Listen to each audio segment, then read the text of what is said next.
watch this interview, can you run a marathon right now? Nope. Most people say, no way, I can't run a marathon right now. But let's say today we decided we're going to run a marathon in 6 to 12 months. We gave us 6 to 12 months to get in shape, learn what we need to learn, think what we need to think, eat what we need to eat, and exercise properly.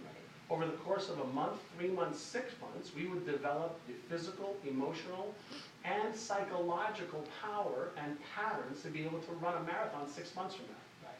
So the key in retraining your brain is to repetitiously go through the mental rehearsals, the positive self-talk on an ongoing basis. Okay, let's talk about that. We talk about affirmations, and you and I have had debates on this one, pretty intense.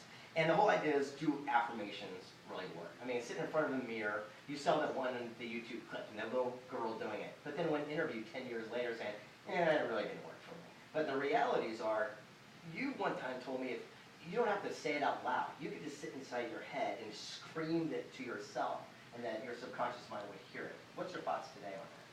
Well, the answer is affirmations work, but not by themselves. It's like saying, do diets work? Right? And so if you really are strict with your diet, they work to a certain point. But if you add, better sleeping patterns, if you add stress reduction, if you add some exercise, if you add 3 or 4 or 5 dimensions to your health routine, all of them together work. So affirmations are one thing, just one idea. And people want to do that because it's easy. Well, it's simple. That's the truth, but right? you can look at it, you can read it, you can run your hands across it, you can close your eyes. The more angles you come at the brain with. So if you add affirmations, if you add visualizations, if you add meditation, if you add practice and rehearsal, if you add actually doing whatever the affirmation says, now you have 4, 5, 6, 7, 8 different channels creating a neural pathway, but more importantly, while you're creating this new network in your brain and you're emotionalizing it, you're actually creating a much stronger. So if you think about affirmations as being like a yo-yo string, but if you do a bunch of different things, you have the equivalent of a rope that'll hold a big cruise ship, anchored to the ground. So affirmations on their own, they're a great start, but it's not the be-all and end-all. One of the big words that keep popping in my head when you're saying this is, man, that takes a boatload, using your analogy, of discipline. Yeah, I mean, come on, there's a lot of things. Again, so most people are always looking for the softer, easier path of least resistance. So, and that's also a neurological factor. We look to gain pleasure as our number one circuit. That's the motivational circuit. We look to avoid pain, fear circuit, and then we look to do it with minimal effort. So the path of least resistance, is what we're actually always looking for. And nature does what she does maximally efficiently. So if we happen to be conditioned or wired, or we have a certain habitual pattern of thinking and behaving, and we're in our 30s, 40s, 50s, you've got to remember, a 40-year-old has been around over 400,000 years, 400,000 hours, 400,000 hours, of conditioning.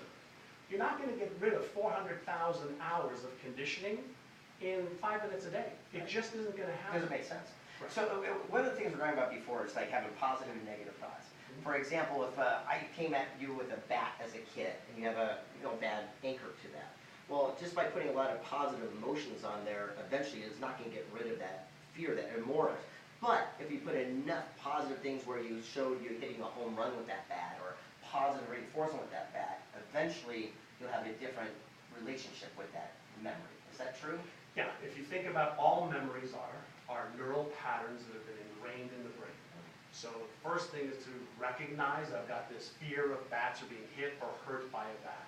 Then I want to reframe what caused the memory of that. Whether it was, we just had some people at one of our events that were petrified of snakes and of spiders.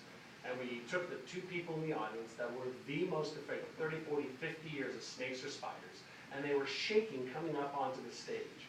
And we asked them, how did you become afraid of snakes? There was one woman, a Filipino woman, I know your wife was looking at, she was, television! It was television!